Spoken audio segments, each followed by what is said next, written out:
My name is Anthony Bernheim. I'm with the US Green Building Council, and I'm a guest of Architecture for Humanity, and I'm here to see and learn about what the organization is doing, very specifically relative to the design fellow that the US Green Building Council and the American Institute of Architects are jointly funding. So I think that's a great opportunity to see and learn. And tell me a little bit about your impressions of the work down here and of Haiti. Well, my first impression is, and maybe the first answer to your question is really about Haiti. And it's a country that has gone through a massive earthquake. You have a huge number of displaced people within the country. And you have huge environmental, housing, shelter, schools, societal issues that really do need solutions. And really the answer is not just building houses or building schools, but it's really looking at community development in a big picture and then focusing down to the small scale of actually providing the facilities that are needed in detail.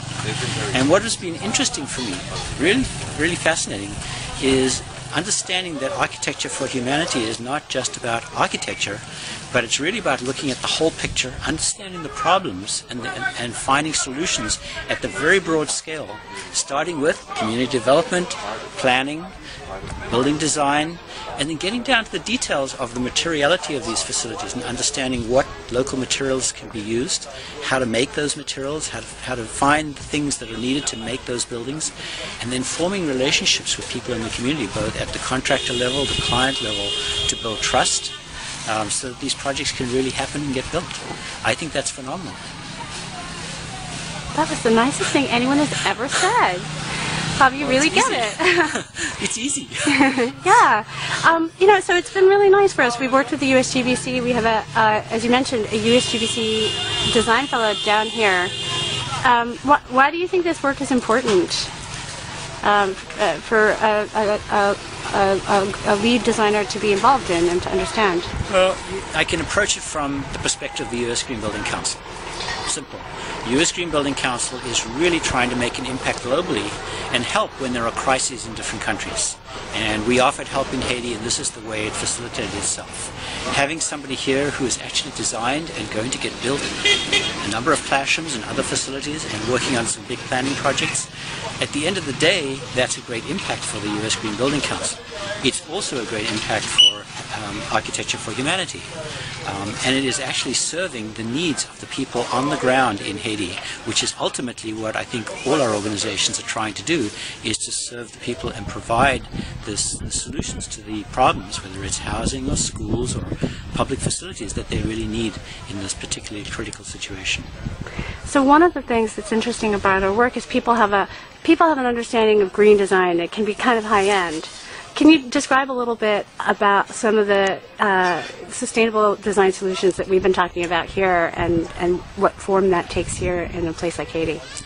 I arrived here with an understanding, based on my own history, that the solutions for a developed country are not the same solutions for a developing country. And I was very interested to learn what Architecture for Humanity and your team were doing here in terms of those technical solutions. When I start to see, well, there's bamboo, but bamboo is maybe not a structural material right now, but maybe it can be used for window frames.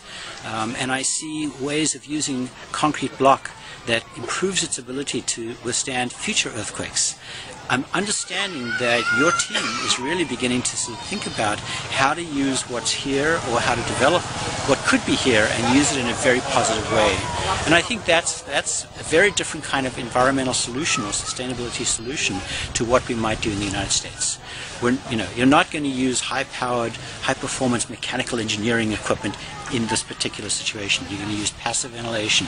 You're going to use different kinds of water and waste treatment. And I'm seeing that. I mean, one of your staff has shown me a sample of human waste that's been digested and is now usable as compost and soil. She keeps it next to her bed. I was fascinated by that. And she's into it. I mean, she's totally into this little technique that she's figured out and is going to implement, and it's going to work. That makes it sort of alive. It makes sustainability come alive in this context. That's great. You're a natural. So is there anything you'd like to say, sort of last